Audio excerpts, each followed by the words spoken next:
Hello, my name is Helen Crossan, Executive Director of the Cold Spring Harbor Library and Environmental Center, here today with Kate Lively to introduce Community Conversations. Hi, I'm Kate Lively. For the last 18 years, Leadership Huntington has been developing, connecting, and engaging active citizens in our town. Public libraries in the 21st century seek to transform their communities by identifying issues, values, and solutions within the communities they serve. We are pleased to engage in this partnership to serve our shared community and grateful for the warm support of the Huntington League of Women Voters, the Huntington Township Chamber of Commerce, and the Town of Huntington. Community Conversations is a public forum engaging local experts and residents to identify and discuss local issues. The third in our series was entitled Suburbs for the Next Generation. What do we value most? In my job at Adelphi, I'm very involved in many different sectors of Long Island. Education, obviously, but also the business community, nonprofit community, healthcare community, and several regional planning discussions that all play a part in deciding exactly where is Long Island headed and where do we want it to go. The United States and Long Island are undergoing a significant economic transformation. It is agreed that the economy of the future will be structurally different from the economy of the past several decades. Technology is rendering lower-skilled jobs obsolete at a rapid pace, and the nation and region is moving towards a knowledge-based economy. It is now estimated that 4/5 of all future jobs will require post-secondary education. Despite this projection, the U.S. seems to be decreasing in overall educational achievement.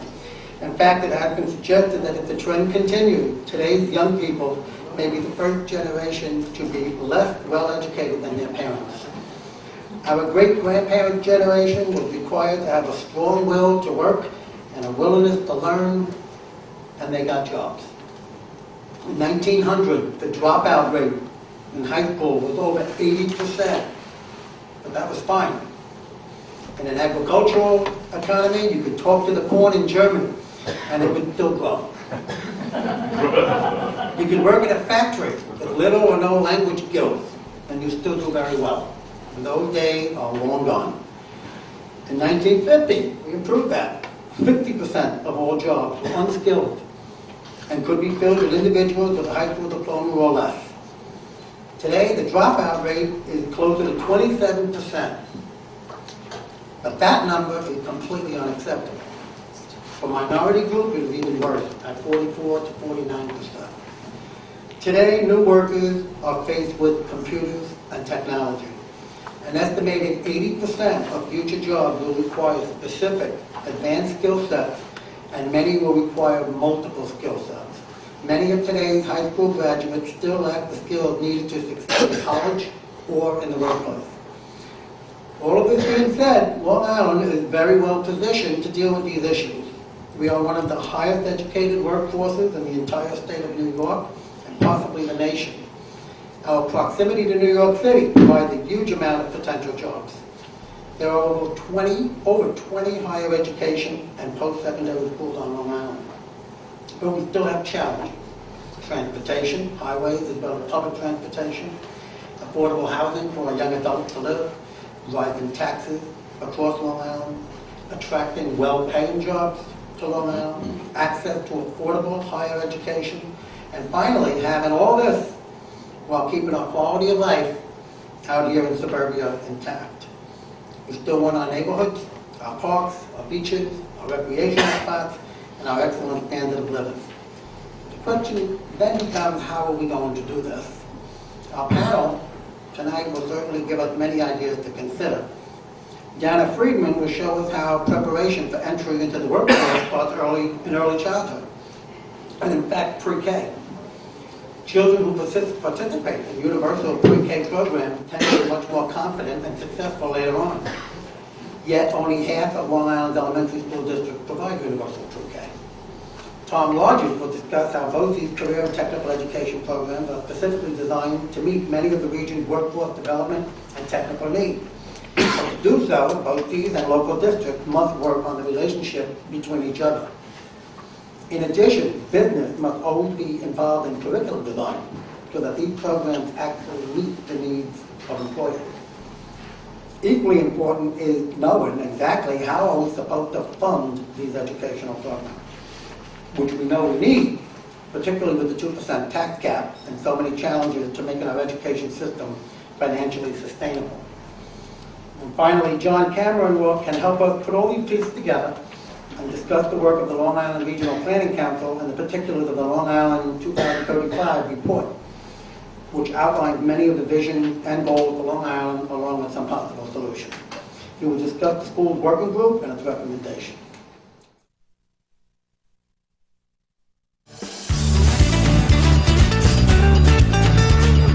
The purpose of the program is about trusteeship. Is about being a trustee for your community. Really connects regular people to the community in ways that is very profound, actually. It's an education for your employees. That's where Leadership Huntington can really help bring it out in showing them leadership not only in your community, but that leadership then shines through into your workplace, because the people now understand that they're earning people's respect, understand that they need the education to move to the next level. I think we have 8 or 9 graduates of the leadership program at H2M, and frankly, we use it as a training tool. If there's an organization that your company needs to get in touch with, there will be a leadership grad that your employee can contact and say, hey, I need to talk to you about this issue. I'm a big proponent of getting involved in your community and giving back. My father taught me that, my mother taught me that.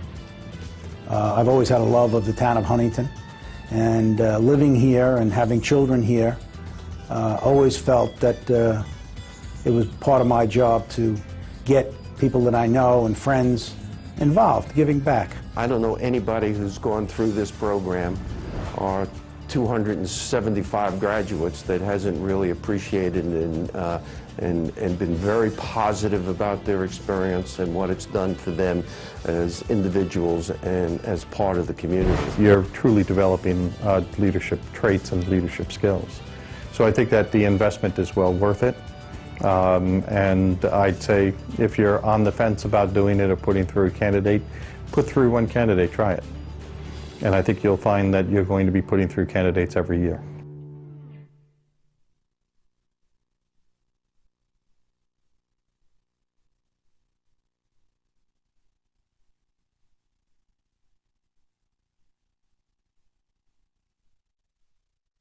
The biggest cost savings, essentially, to the community is in the less juvenile delinquency. The cost of crime is very, very high.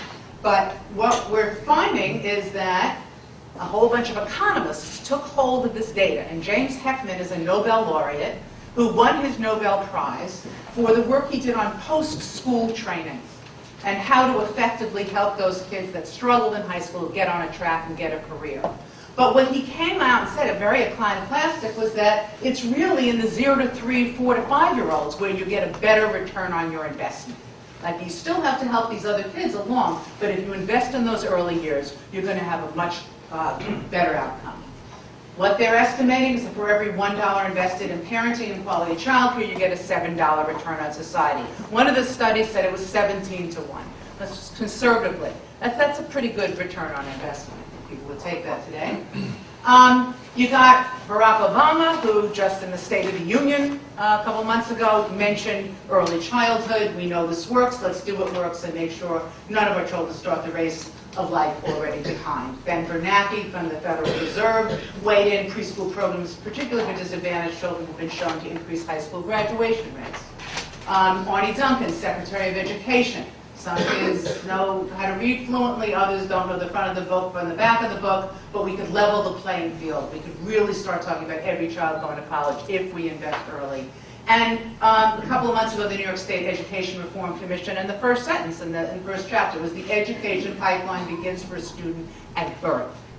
Okay? We need to start investing in that. So, my question is, if this is all true, if this science is really quite profound, the pile of evidence is exorbitant, so why are there spaces for only 46% of children in early childhood programs on Long Island? Do over 75% of the families on Long Island find childcare unaffordable? Why are only 60 of 118 elementary school districts offering pre-K? Why are so many children, childcare and early childhood programs not providing quality? Why are families earning $46,000 or more not eligible for subsidies? I mean, you got to be really poor to get any help to pay for childcare. And why do children comprise 24% of the population, but 36% of the poor? And you saw what happens in poor households. The children don't have the resources, aren't getting the stimulation to succeed and ready for school.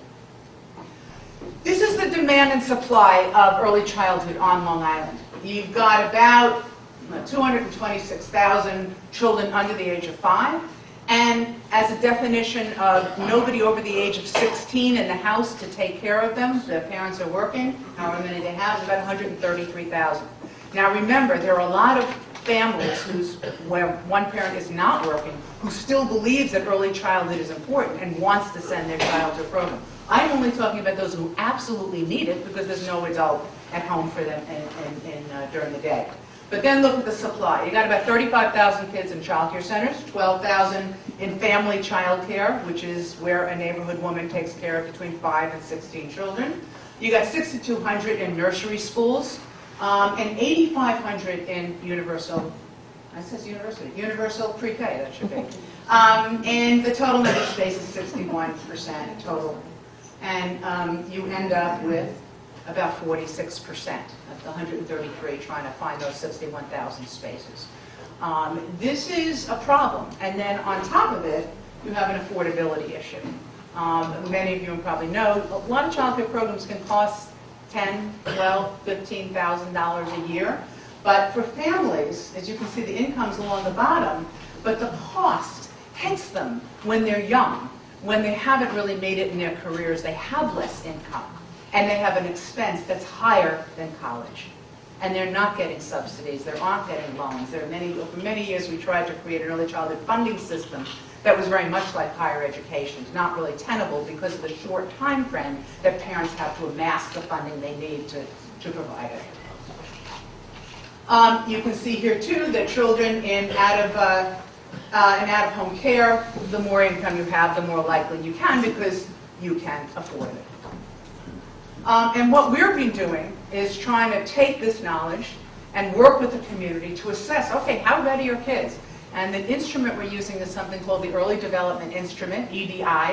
It is mandated throughout the country of Canada, New Zealand, Australia, Jamaica, Chile, Holland, and it's getting more to Europe. And United Way Worldwide and UCLA brought it to the United States. We enabled Westbury to be one of the first 14 sites in the country to test out this early development instrument.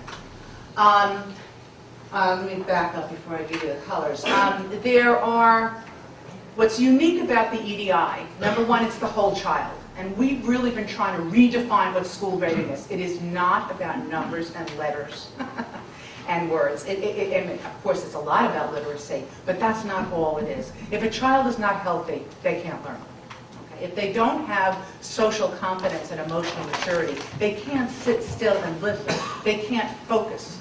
Every survey I've seen of kindergarten teachers, and we've interviewed hundreds of them across Long Island, when we ask them, what do you think kids need? Because we want to tell early childhood programs, start working on this stuff, right? They say, we want them to sit still. And what's interesting, this is happening in our wealthiest communities as well as our poorest.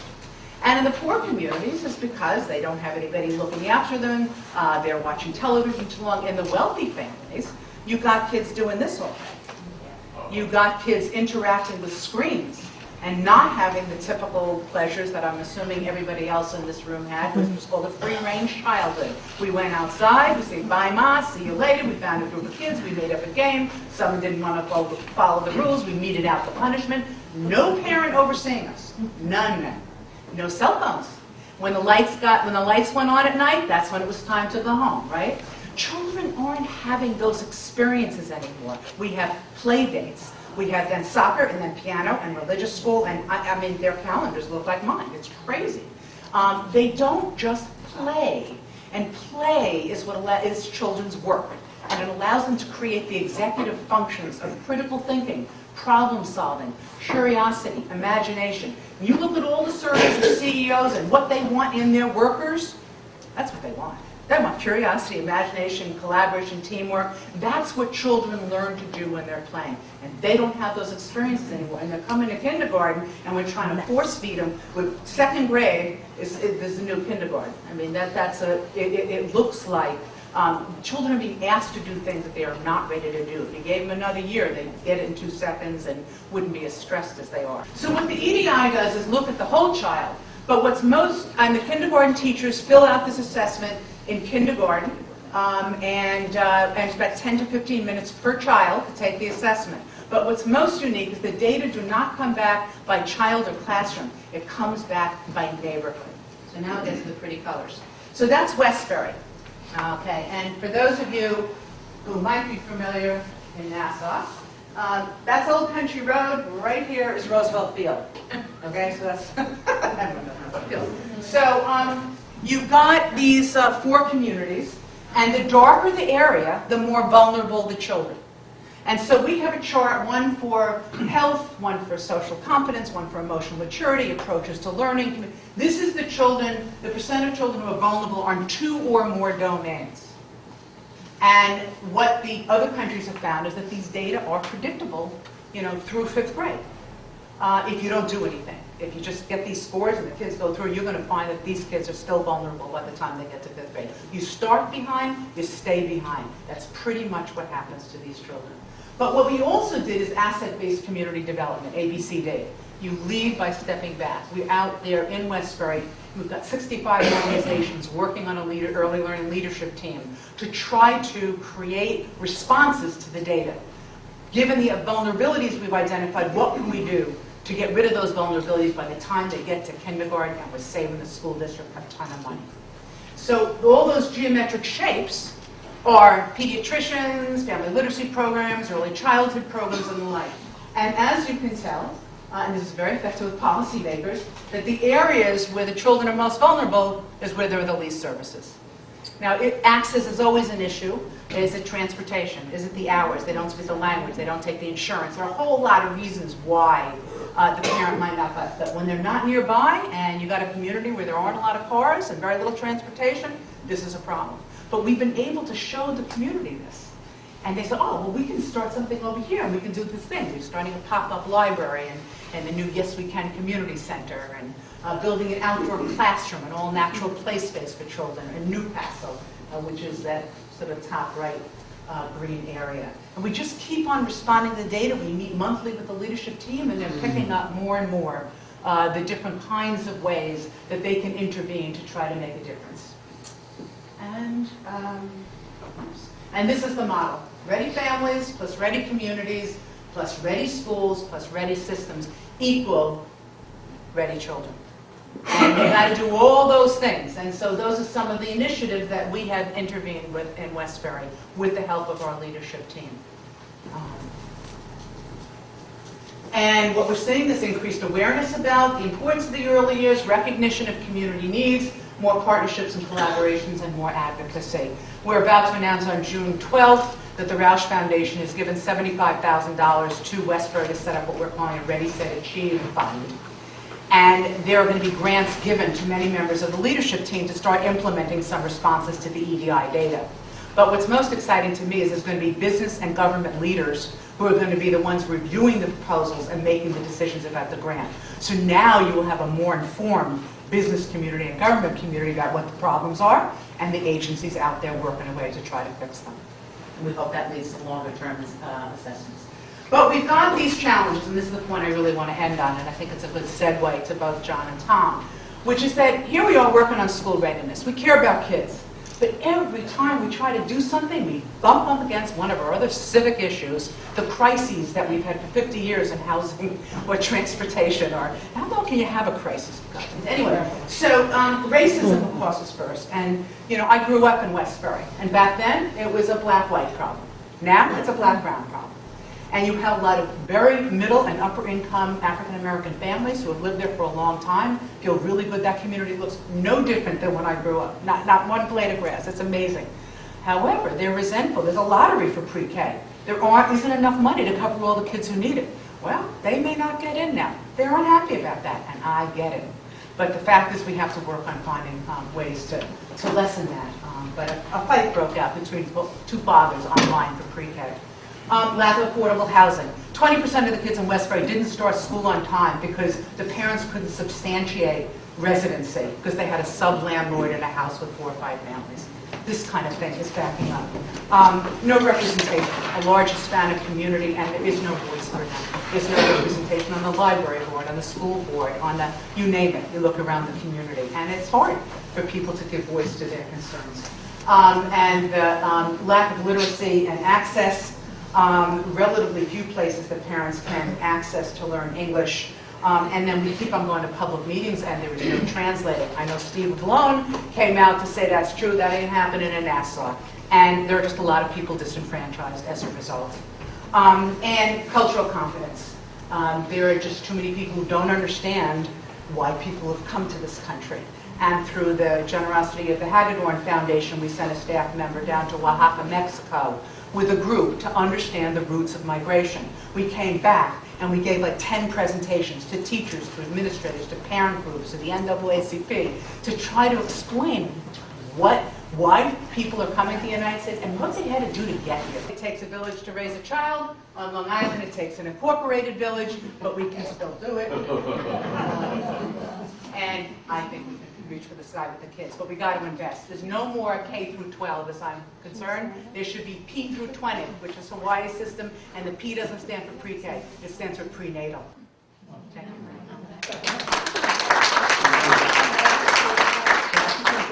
you.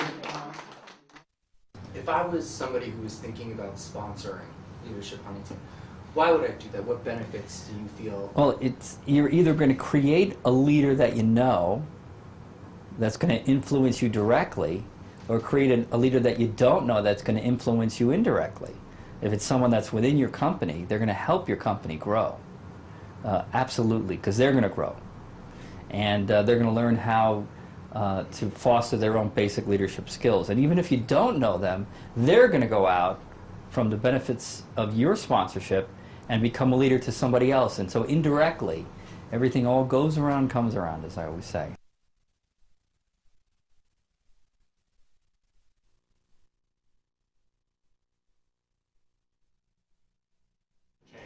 Einstein said if something can't go on forever, it won't. So we're at a turning point with our education system and for Long Island. And Dana's last point is that all of these systems are interrelated. So we have challenges with our transportation system, with our housing system, with how we finance all of our public services, with open space competing with the need for economic development, and none of these problems will be solved independent of one another. So we can't aim silver bullets at any one of these challenges. We actually have to have an integrated strategy, which is what the Regional Planning Council put forward with their 2035 plan, a plan that had a strategy in multiple domains. So I had hoped to take this presentation, which is about a 45-minute presentation, and stretch it out to 90 minutes for you. But Jim told me I had to go in the other direction. I'm going to try and get through this in about 15 minutes. What it means is I'm going to edit on the fly as I'm going. So if I skip past a slide that looks particularly interesting to you, tough. That slide is never coming back in this lifetime. You're going to have missed your opportunity because Jim was such a taskmaster, and send all of your hate mail to him. In truth, this is a presentation that was developed for a bunch of industry leaders on Long Island. Dana and I earlier today were with them walking through some of these issues, but I'm going to hit the highlights. You won't miss any of the points that need to be made, but you'll miss some of the ways of getting there. So, without any further ado, here's the overview of Long Island. 121 districts, 124 depending on how you like to count them, about 450,000 students, 225,000 of them in Nassau and Suffolk. These are Nassau and Suffolk. About 450,000 students in both counties, 225,000 in Nassau County. Percentage of students in poverty, about 1 in 5, that's 20% free lunch, and about 5% who struggle with English so much we designate them as having limited English proficiency. The districts on Long Island are in 3 categories: poor, not as poor, and doing pretty good. So those 3 categories, the wealthiest districts on Long Island educate the fewest number of students. They tend to be very small districts. The majority of the students on Long Island are educated in average and poor school districts. There's a big question about the sustainability of the cost of the system. And the bottom line of this slide, without going through it, is the average annual spending increase after adjusting for inflation is about 1 2/3% per year. So we're growing the cost of our school system about 1 2/3% faster than inflation is going up. The state has been cutting aid to education on Long Island by about 1/3% every year. And so if you add together minus 1/3 and the plus 1 2/3, the property taxpayer basically is having to pay about 2% a year more than the cost of inflation to fund an education system, to backfill the state's cuts and to pay for increases in expectations. Now, one of the thrusts of my presentation is going to be Long Islanders have invested deeply in their education system, and by and large, they've gotten the system that they've paid for. And I'll illustrate that for a second. But it would be, and you already know this, you pay the taxes here in Huntington, there's a cost associated with that. School budget support, still very high support for school budgets on Long Island. I think people value the education system. I've had a lot of people come to me and say, I moved to Long Island for the education system or for the parks or for the open space. And then a single person come up to me and say, I moved to Long Island for the transportation system. So I think there's a reason why people support their budgets. They understand this is important for their kids and it's an asset. Where does this school spending go? About 3/4 of the spending in any school district is on instructional expense, and most of that is comprised of salaries and benefits for the people who work there. Ultimately, schools are a very labor-intensive enterprise. There's an open question about whether consolidations of school districts would save lots of money.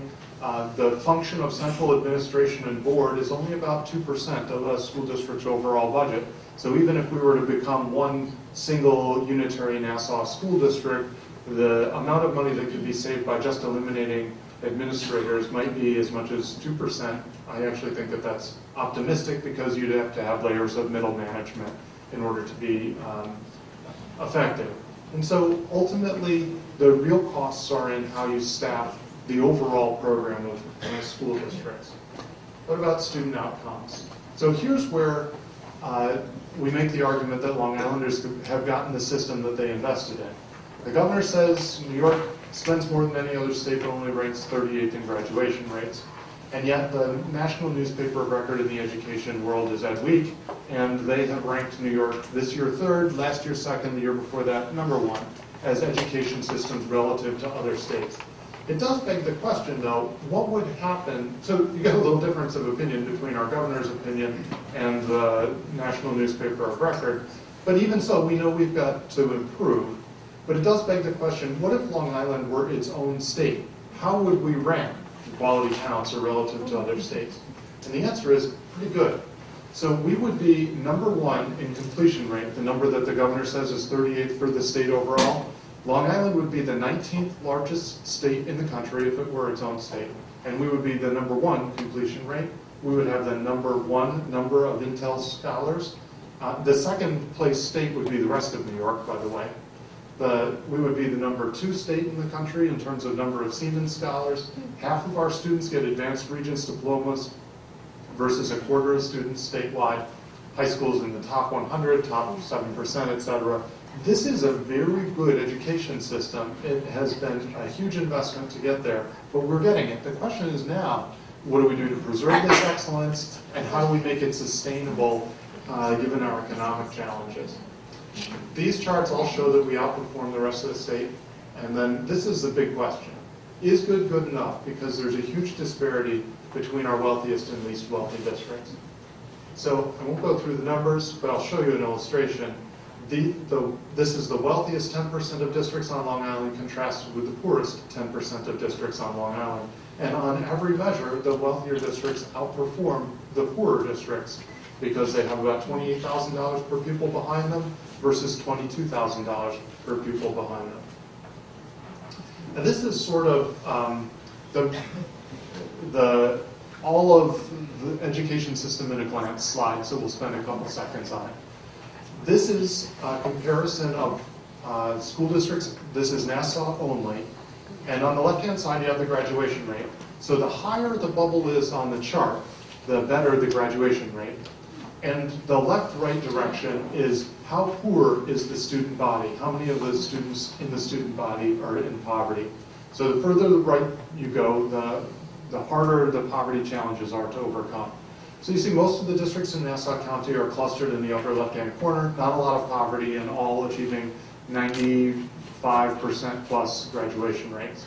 The dotted line is the state average, and you see that our poorer districts are generally performing at the state average, even though they are poor for the Nassau region. And then you have some outliers. So if in your mind you could draw a line from that upper left-hand corner coming down diagonally, say through Freeport, you see that they all kind of fall along a line. Even Roosevelt falls on that same sort of line that goes from the upper left-hand corner. You have one district outperforming the line, Westbury, despite having a great proportion of students in poverty, is performing extremely well. It's because they've been very thoughtful about early childhood education, strategies that they're, no, true, strategies that they're using for improving student achievement. And then you have the Hempstead School District, which persistently underperforms even its peers in terms of its challenges. Hempstead spends more than 60% of Nassau school districts on a per pupil basis. So we might say that, oh, well, this is a place where there's no money. Quite the opposite. They're spending more than 60% of the districts in Nassau County and yet achieving poor results. So this is a place that has not done a good job of strategically using their resources. The resources have been misapplied. We're becoming more diverse. I won't take the time to explain this chart to you, just take my word for it. This is, and this is also something to linger on the next two slides. This is something that was done by the Roush Foundation, the Long Island Index. Basically, again, without explaining the chart, the point is we are the third most segregated suburb in the United States. Our quality of education, as you saw from the previous slide, tends to break along the lines that are also the lines that break us by ethnicity. And so to the extent that ethnicity on Long Island often translates into where you live, and that in turn translates into what your educational outcomes are, we have a concern about remaining a highly segregated suburb, and this chart illustrates that we do remain a highly segregated suburb. What does that look like in Nassau County? The school districts are outlined in red. The census tracts are overlaid on the school districts, and the depth of the blue color is equivalent to the proportion of the population that are students of color in the school districts. And what is remarkable to me about this chart is that the lines between places like Garden City and Hempstead, which are sort of dead center in the county, or Westbury and Hicksville, or Westbury and East Meadow, or Westbury and Jericho, are so incredibly distinct, and they follow so closely right along school district boundary lines. So if you see Freeport and Merrick, and you can just follow that Freeport-Merrick border up through Belmore and Roosevelt, through Uniondale and East Meadow, you can see that there is sharp segregation. This is intentional segregation. You can read about how this came about. And this is the school system that we have. You see in Jericho, at the very top, there's one place where there's a census tract that is much darker than the rest of Jericho, and I racked my brain to try and figure out what little neighborhood that was so diverse in Jericho, and then I finally figured it out. It's C.W. Post. That's the diversity in the Jericho School District, the fact that there are students who come there from elsewhere. Nassau County, again, this is back to the diversity question. I think folks are surprised to learn that 1 in 4 families speak a language other than English in the home, and that Nassau is more diverse from an immigrant perspective than Suffolk is. We think of Suffolk as being more diverse because there's more Latino immigration. In Nassau, it's more South Asian, East Asian, Middle Eastern immigration, but a profound diversity in Nassau County as a result of that. So I'm going to make two more points, and I'm going to rush through them quickly because Jim's going to give me the hook shortly. But the 2 points are going to be this. Long Island's economic reality is changing, and we have to come to grips with that. It's unfortunate. And Jim made this point in his opening remarks. The world of work that we are preparing kids for is different, and we have to come to grips with that as well. So how can we illustrate what's going on with our economy? This is our current recession, the red line. It is a deep recession, deeper than any other post-World War II recession, and we are going to have the longest recovery to get out of this recession. We haven't climbed out yet, and it's going to take a while. Long Island in particular is lagging the nation in our GDP growth, our gross domestic product, and as a result of that, our wage growth is also lagging the nation. We have lost the aerospace and defense industry, and we have not identified a successor industry to take its place. And we are spending on all public services and on housing and on lawn services and all the rest of it as though we still had the defense industry underwriting the cost of this suburb. That's no longer true, and we have to find that successor industry. There are great opportunities to accelerate Long Island, and the Regional Economic Development Council came up with this Red Sea grant that's going to, I think, accelerate a lot of these industries, but they aren't there yet. And as a result of that, we were much wealthier than the state average, about 38% above the state average in income. Now we're down about 11% above the state average. We're losing ground. And then our comparison suburb, the Lower Hudson Valley, has kept pace.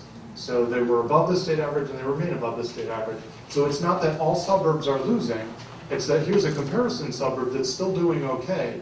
And if that's our competition, they're winning. So we have to think about how we address this, and we can't have the strategies that have gotten us here. They're clearly not working. We have to have different strategies. So this is the baby boom bubble moving through, and then you have the baby boom echo behind it. And this is the point to take away from this. In the red were all of these people that were in the prime earning years that have now moved into retirement age and are no longer really contributing to the income as they were. They've been replaced by younger folks who are early in their careers and therefore have less economic capacity. And that's what explains the drop in employment for prime age workers. So school districts have leveled out their budgets. They've started to eat into their fund balances. And then this is what we have, and so that's the point, the Long Island economy struggling. And now the last point to be made. Growth in employment over the last 2 decades. The blue line on the bottom is, as Jim said, what you can accomplish with just a high school diploma or less. And those jobs have been stagnant. The red line is an associate's degree, and the green line is a bachelor's degree. All of the job growth has come for people with some education. And by the year 2020, Anthony Carnevale says it'll be 90% of the jobs in the economy will require some form of college. And right now, we only graduate 71% of students. So we have a 70-30 education system shooting for an economy that is going to require a 90-10 graduation rate. If we don't solve that problem, it is a problem. And from my perspective as a leader of the school system, I have 6 budget cycles to get from 70-30 to 90-10. That's what 2020 looks like to me. That is only 6 budget cycles with the board from now. And so how do we do it at that pace to get to that place?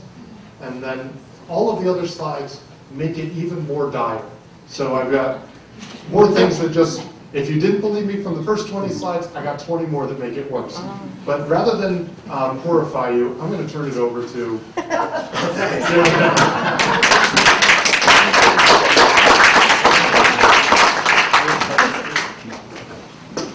Thanks for the setup, Tom. I don't have a PowerPoint presentation. I've been sort of living with our sustainability plan, and I think I can speak to a lot of it.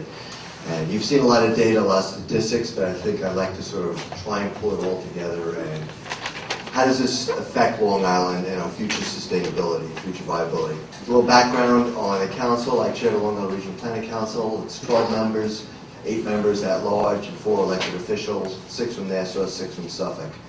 We meet monthly, and we like to think that we try and believe that we are making a difference here on Long Island as the leading planner for Long Island, and also as a leading advocate for Long Island in trying to champion our assets, if you will, and competing assets with the surrounding metropolitan areas and suburban communities. And when we pursue grants for Long Island, we definitely champion Long Island. One success we just had recently, for the first time, we've been successful in securing a comprehensive economic development strategy from the federal government, which now allows not-for-profits and governmental institutions on Long Island municipalities to pursue federal grants in programs that it was not able to pursue before. So we actually were just able to attain that status by submitting our regional sustainability plan, supplemented by the Regional Economic Development Council, which is a little play on words, a little difference there, is that it's the Governor's Council he's appointed to develop regional economic development strategies around the state. There's 10 councils, and their plan, which really sort of fed off our plan, and they will say that, supplemented the strategies that we developed in our plan. We actually delved so significantly into the schools issue, and I'll explain how we got there. And Tom and I worked together on the schools working group, but how we actually got there is back in 2010, we worked on developing a LI 2035, a Long Island sustainability plan. And in order to do that, we tried to sort of capitalize on the strengths and assets that we have in Long Island, yet dealing with the challenges. We all know we love Long Island, but we know that Long Island's changing, and we need to make changes or we're going to suffer the consequences. So we developed a sustainability plan based along 4 thematic areas, one being tax and governance, second being the economy, third being the environment and infrastructure, and the 4th being equity. We actually, as a result of dozens and dozens of meetings, we didn't want it to be top-down planning, we really wanted it to be somewhat not just bottom-up, but we could somehow meet in between. So we had working groups with us, we had a stakeholder group, we had a leadership advisory group that actually provide a lot of guidance and input into the development of the plan. We had a consulting team, an international consultant supplemented by local and regional consultants, work with us in developing the plan. So we not only were looking at necessarily what Long Island did best, but also what were some of the best practices that were adopted around the world, from even planning, if you will, in the Far East, the Middle East, Europe, etc. And we took a lot of those ideas to see how they actually could be implemented here on Long Island. So on the first one, where we actually got into the tax and governance challenges, what came out really as it bubbled right to the top was the unsustainable tax burden we have here on Long Island, the property tax burden. And we all know that essentially 2/3 of the property taxes go to school taxes.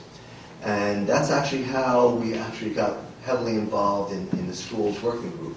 But in tax and governance, we started developing a number of strategies that we felt could reduce the burden on the taxpayer and could provide possibly governmental services a lot more cost effectively.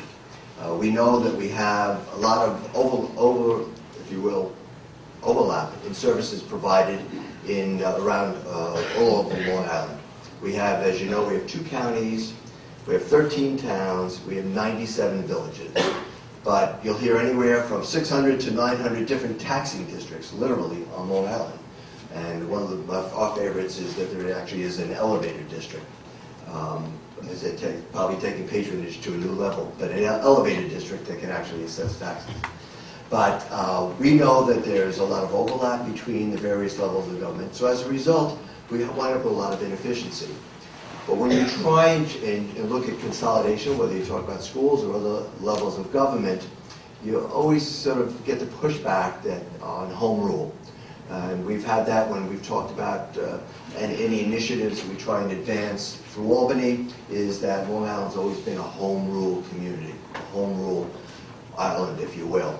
So as a result, it's been very, very difficult to get any consolidation of government, etc. So as a result, the taxes that we tried to address and the services that we tried to look at consolidating became a very significant challenge. We looked at on the governance end here also is that how we can more cost effectively provide services, and my firm actually did some consolidation work in Nassau County a number of years ago. So when Tom talked about the schools, consolidating the schools, that you possibly maybe you can only save up to 2%, actually that's what we came out with. We're looking at consolidating garbage districts, for example, where you have something that's manpower intensive, such as schools, where you have most, 3/4 of the money actually going towards classroom instruction. Same thing you would have on, say, for example, whether it's a water district, a sewer district, or a garbage district, is that you still have basically people providing manpower. And you look at the administration at the top, even if it gets a lot of the headlines with regard to possibly salaries, benefits, etc., even if you eliminate them or you shrink it down, you really only talk about a couple percent. Where you really need to derive efficiencies is on reducing the manpower. So we looked at that on the tax and governance end, and we got into it in other areas also. On the economy, we all know, and it's been talked about, Tom was talking about it also, is that in this flat world that we live in now, we need to be more competitive. And I'm personally involved, an engineering company involved in the new STEM initiative here on Long Island STEM Hub, and Tom is also involved in it, where we're trying to advance some of the education science programs, science, technology, engineering, and math programs here. If we're going to be more competitive, we need to accelerate the education here for our students, not just in high schools, but also in our colleges. And in order to be, again, competing with not only areas around the country, but also around the world, is that the quality of education at the K through 12, or P through 20, if you will, level, and post in particular in college and graduate schools, it's critical that we move more cost effectively in dealing in those areas there also.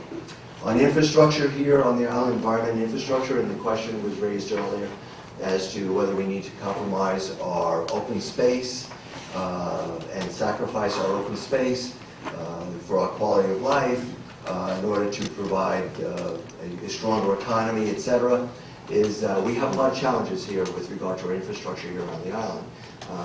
Superstorm Sandy brought a lot of that out. Not only on our water plants or wastewater plants and our electric grid system here, is that a lot of our infrastructure was actually built back in the 50s and in the 60s, and so you're looking at 40, 50, 60-year-old infrastructure. And in order to upgrade that, it's going to require significant public investment.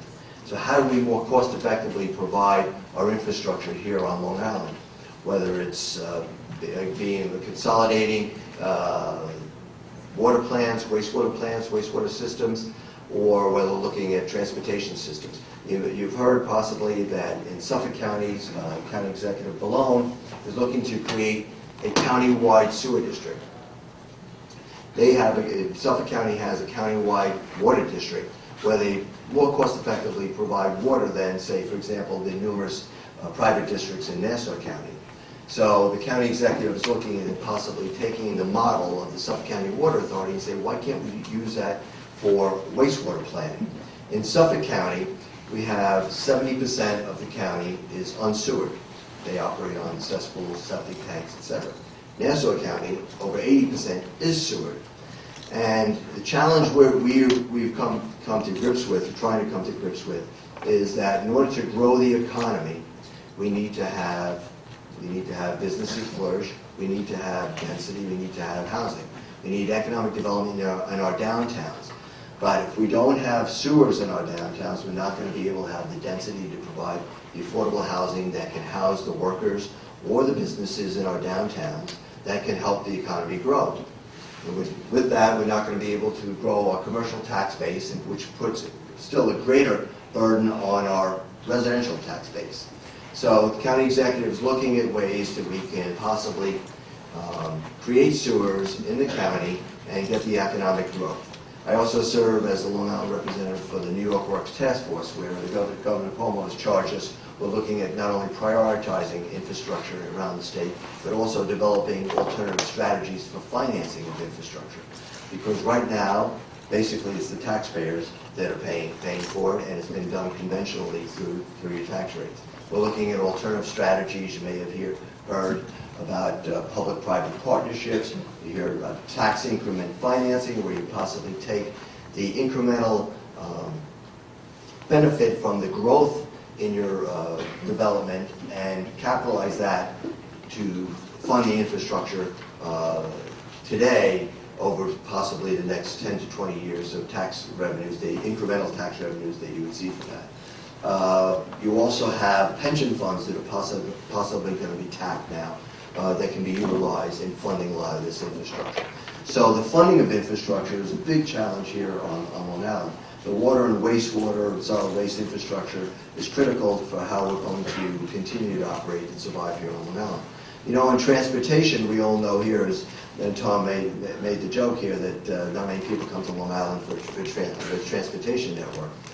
That being said, we do have a significant road and highway network, but we also have a significant rail network, a transit network here. But most of that network goes east-west, and you'll hear about some proposals to try and advance. One proposal is that on the Long Island Railroad, in order to provide service from Farmingdale to Ronkonkoma, you hear about Ronkonkoma as being talked about as the next hub in Suffolk County for development. There's only one line that goes from Farmingdale to Ronkonkoma, so you're not able to get a reverse commute, in particular in the morning during rush hours, or in the evening during rush hours. So we need a second track there, and there's planning that's being put forth for a second track now from from Farmingdale to Ronkonkoma. With the expanded rail, you could possibly have these transit nodes, which will allow better development around the transit-oriented areas, around the train stations, whether it be, could be around the Wyandanch station, it could be Copay, could be a number of different stations along the line to get out to Ronkonkoma. Another critical line you'll hear about, which is for Nassau County's growth, is the third track, which essentially comes out to Hicksville from the Mineola area. It's actually in Floral Park area out to Hicksville, a third track. Without that, we're not going to be able to support the growth that we're going to have here on Long Island.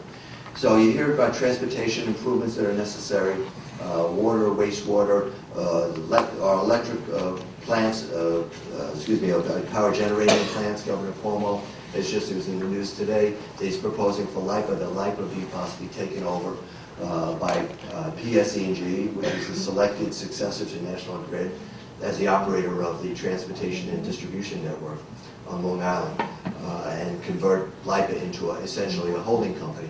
Most of our power plants here on the island are antiquated plants. They're old, they're inefficient. They put out more emissions than state-of-the-art plants could put out today. So we need to upgrade our infrastructure for more cost-effective generation of power and distribution of power. And also creation of renewables, renewable energy here on the island. Here you see a lot of advances in solar technology. There's some also with regard to wind.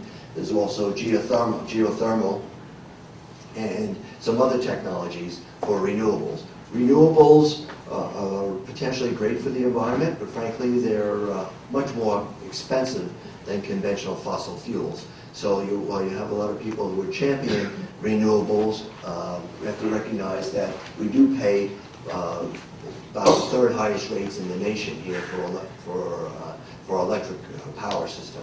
So you need a balance between protecting the environment and also having a cost-effective solution with regard to your power. Another theme we dealt with here on the sustainable strategies was on equity. And Tom talked about, we got into it here also in the schools, but also whether it's fair equity in housing, on providing educational systems, and educational opportunities for poor communities, etc. So we developed a number of strategies that we felt could enhance possibly some equitable distribution of services here on the island. So where we actually got into the schools issue was the two biggest impediments that we identified for Long Island sustainability were, first of all, the unsustainable property tax burden, which we talked about, and secondly is the lack of diversified housing options here on the island. Lack of housing options, essentially rental options, and affordable options here on the island. We actually, as in Newsday today, the Regional Planning Council, we just launched li2035.org, which is our housing website. I mentioned that the sustainability plan that we developed, that was the first phase of the plan, developing 39 strategies, which sounds like a lot, but you drill down on them, there are different action items that we really need to implement if we are going to move forward. We're now moving forward with the second phase, which is the public education and outreach. And the first topic we've selected is on housing. Frankly, if we don't provide more housing, more affordable housing for our young people and also our seniors or empty nesters, we're not going to be able to support the workforce that's necessary here to grow the economy. All this is related, whether it's housing, it's taxes, it's the economy, it's infrastructure. It's the one thing you find out, the more you delve into this, is everything is interwoven, everything is interrelated. And if we don't deal with each of the items, we're not going to be able to, not going to become sustainable. And the quality of life that we've enjoyed growing up here is not going to be available for our children. Great discussion. What's the impact of Jim and Marilyn Simmons' gift of $150 million to Stony Brook University? And I think it would be an interesting idea if Mr. Simmons would be a distinguished professor teaching at Hempstead. That might be an idea to throw out to him to do. He might go for that. I prefer to have him at Nassau BOCES.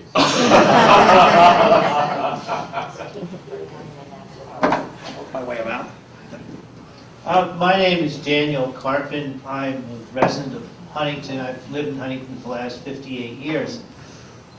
We had a high school reunion, and 2/3 of the high school graduates no longer live in state New York. This is the parody of Long Island.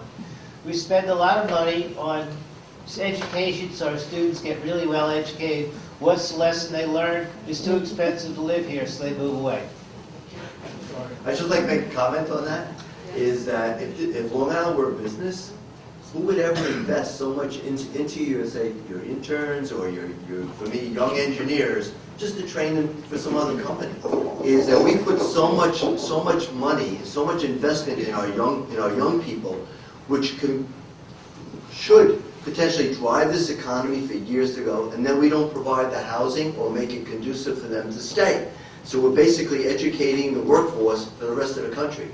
If you were a private business, you would never ever do that. It's just a poor business model that we seem to continue to do. Alas, we love our children. We see that in the higher education world too, because so many students in Long Island are not going to Long Island colleges, and it's frustrating for us at Adelphi and Hartford and Post and all that, because there's so many students that could be attending Long Island and they're not. And many of them come back, they go to Plattsburgh and Oneonta and all those, and they come back after 2 years. And I really can't stand living. I didn't realize how cold it was up there. And they come back, and they find out, wait a minute, I came back, but now I don't know what to do, and I still can't live. I'm going to have to move when I leave. And it is a real significant issue, and it shows you how it intertwines with transportation. Excuse me, and affordable housing. You know, I just wanted to follow up on what you just said with regard to the young people who are being educated and then leaving.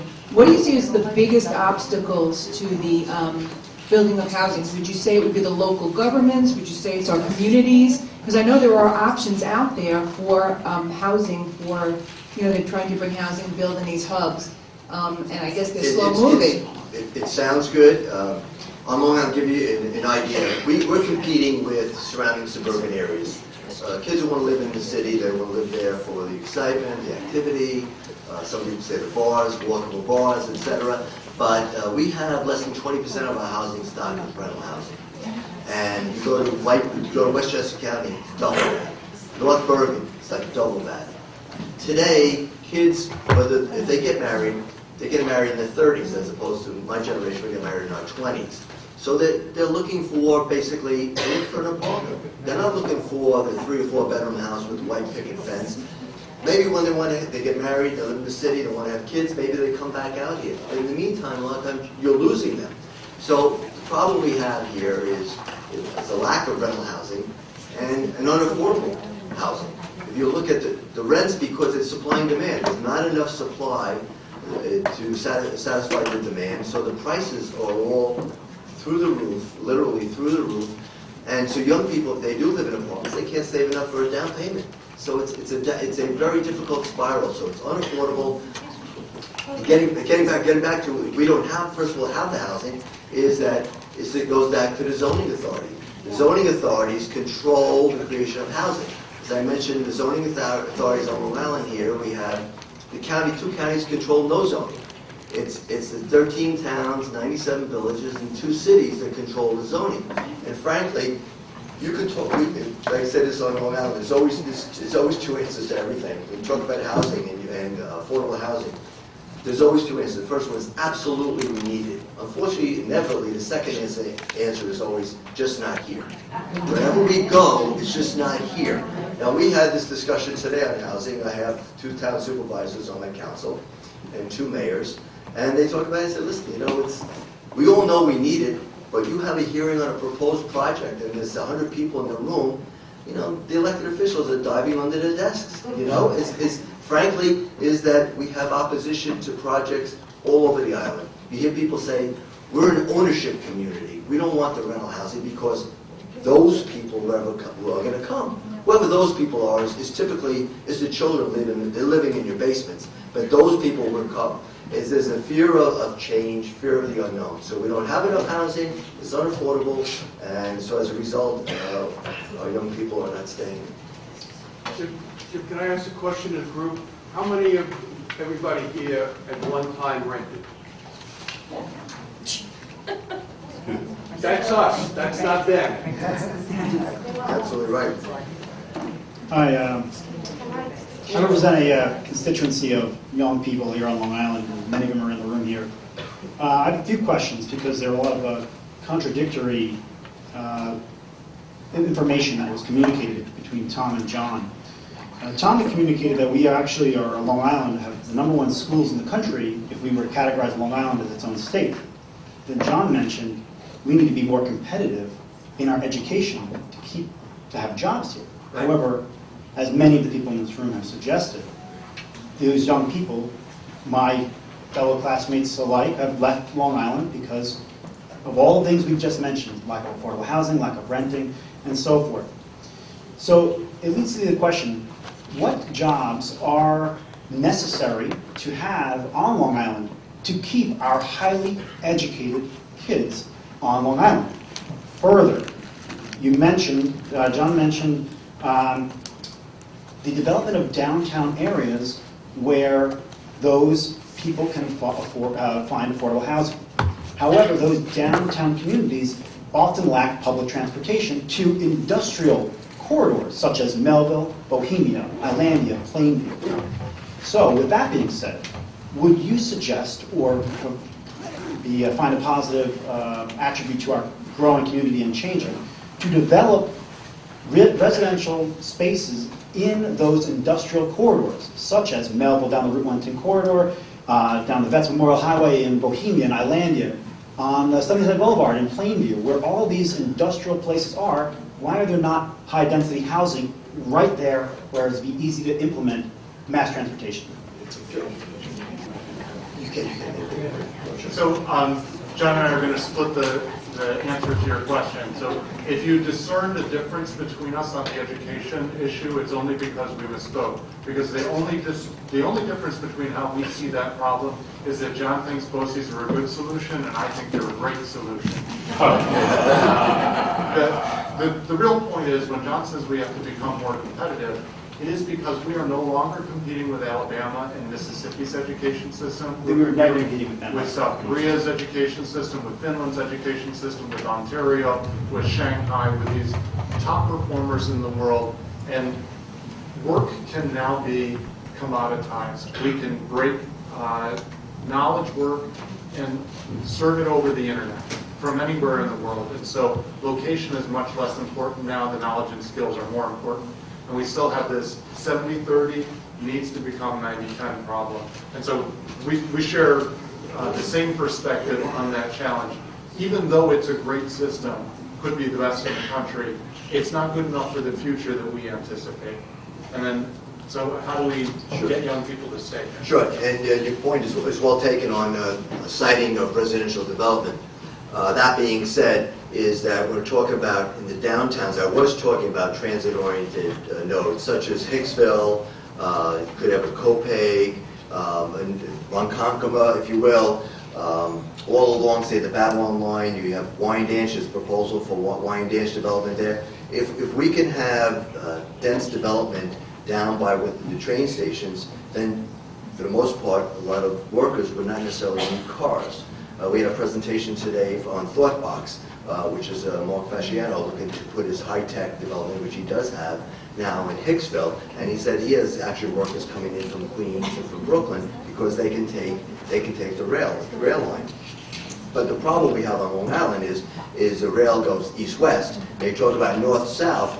Steve Malone is actually sees one of the actually strategies we had here is called bus rapid transit, BRT, going up Melville. Melville is really, if you look at it, it's the commercial centroid, if you will, on Long Island, where you have a lot of the office workers, etc. We need to provide good transportation to get from the residential area up to there. They're looking at it actually down in Babylon, certain areas in Babylon, where you can run the BRT back and forth. Same out with some of the corridors out east, where you can actually bring workers from the residential area to the work area, rather than actually having the residential development in the industrial area. But your point is well taken. We need to be able to get them between where they live and where they work.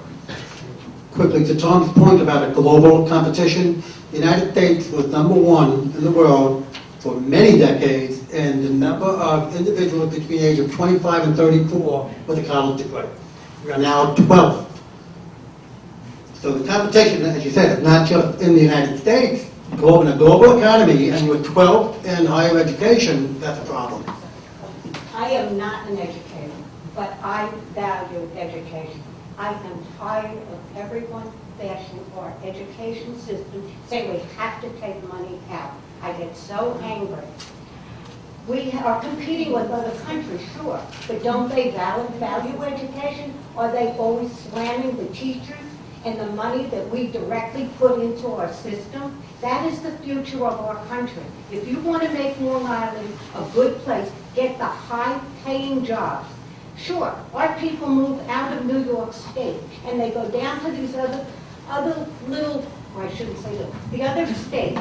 They live good. They play golf, they have their pool, they live high like their mother and father did on Long Island. They don't want to wait like I waited to afford things. They want them instantly. They move there, and guess what? They can't come home. They can't afford it. They don't have the salary to come home. Wait, if they stayed here, maybe their salary would increase. One thing we learned is during when we did the sustainability plan, that for all our great access to the city, great health care, great beaches, great parks, if we didn't have a great education system here on Long Island, it'd be game over. Game over. So, but the challenge for us is to do it more efficiently. And with the state, the state is basically saying to this wealth community, you have money, you can afford to pay for your education. That's what the state is saying. We pay all this money up to... Unfortunately, they think of Long Island as being a wealthy suburb, and those days are... So what does wealthy mean? You have to pay your taxes. No longer. So that's why I'm saying we've got to get the high-paying jobs on Long Island.